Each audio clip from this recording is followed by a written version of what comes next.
Narrative concept, unique ability, cohesive identity. These are the 3 ingredients that you need to make a good class in Dungeons & Dragons 5th edition. Narrative concept is the fantasy you're trying to sell with your class. For instance, the Barbarian is the fantasy of the brute force strongman. No skill or tact, just raw physical ability. The Paladin is the fantasy of the righteous champion of good and light, smiting evil and crusading for a better world. The Wizard is the fantasy of a studious and bookish mage, finding arcane secrets in ancient tomes and dangerous tombs and wearing funny hats. A unique ability is the actual mechanical feature the class has that nobody else can do. Continuing with our example classes, the Barbarian rages, the Paladin smites, and the Wizard has their spellbook. These aren't the only abilities these classes have, but they are one of the main pieces that set them apart from other classes. These aren't the only unique abilities they have either, but they are, in my mind, the most prominent.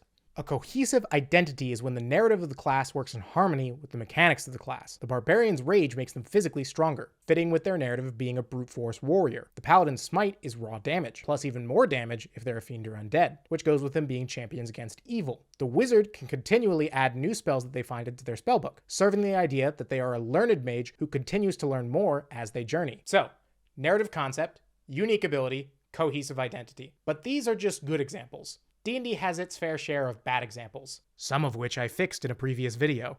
Now, new concepts don't always warrant a full class. For instance, the fantasy of being a blood wizard is something that can be easily done by adding a subclass to one of the existing spellcaster classes, like the wizard, which is something I also did in a previous video. But sometimes you get concepts that are on the fringes, ones that could be their own class, but also might not be enough to warrant their own class. Concepts like a spellsword are something that are not super well represented in D&D. If you want to be a warrior who mixes swords with spells, you have options, but those options are a little lackluster. If you play an Eldritch Knight, you can play a fighter who also does a little bit with spells. If you play a Bladesinger Wizard, you can play a wizard who also does a little bit with swords. Granted, the Bladesinger Wizard does better than the Eldritch Knight in that department. They can cast a cantrip as part of their attack action, something the Eldritch Knight needs to use a bonus action to do. These two aren't necessarily bad options. Mechanically, they're fine, and they work towards the fantasy they're trying to achieve, but ultimately they lack the cohesion to bring it all together. You can play a fighter with a side of wizard, or a wizard with a side of fighter. You can't play a true spellsword. Enter the Myrmidon! My first custom class that I created late in 2021. I wanted a class option that truly blended might and magic.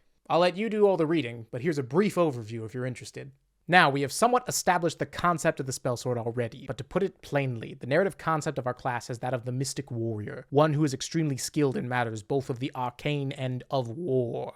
In their first 3 levels, they gain a fighting style, subclass, and 3 unique abilities. Arcane Gaze, which gives them supernatural senses, and a pool of points to work with called Gaze Points that will be used by other abilities. Battle Sense, which gives them bonus to initiative, building more on their supernatural senses. And probably most importantly, their Spell Surge, which gives them a speed boost whenever they cast a spell. This first suite of abilities builds on the narrative of the Myrmidon being a mystical warrior, and gives them tangible physical benefits for casting spells. Jumping into the larger range of levels 4 to 11, the Myrmidon gets extra attack and can use a cantrip instead of an attack during their attack action. Opt, which lets them use gaze points to reroll attacks or cancel disadvantage. And finally, at 11th, they get Mage Warrior, which lets them use a spell instead of an attack during their attack action. This span of abilities builds more on the harmony aspect of the class, letting them use spells and attacks in chorus and increasing their accuracy with their supernatural sight.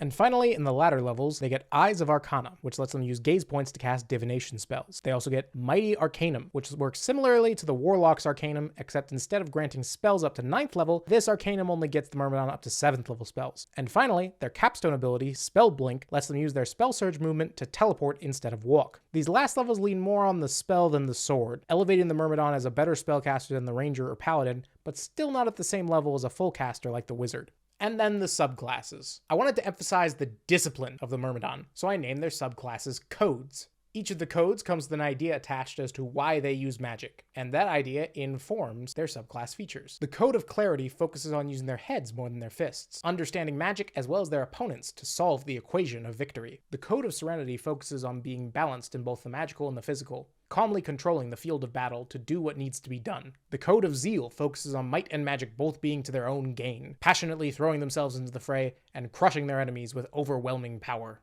And then at the end of the document, I list some spells that the Myrmidon can use from Apocryphal Arcana. Hey, I made a video on that too. Anywho, that's my homebrew class. Read the link in the description to get all the details, and tell me what you think in the comments. And that's all the homebrew I've made so far. And I don't really plan on making any more, for the moment. So there will be a video next week, but I can't say what it will be yet. But I can say that this video is done. Good night.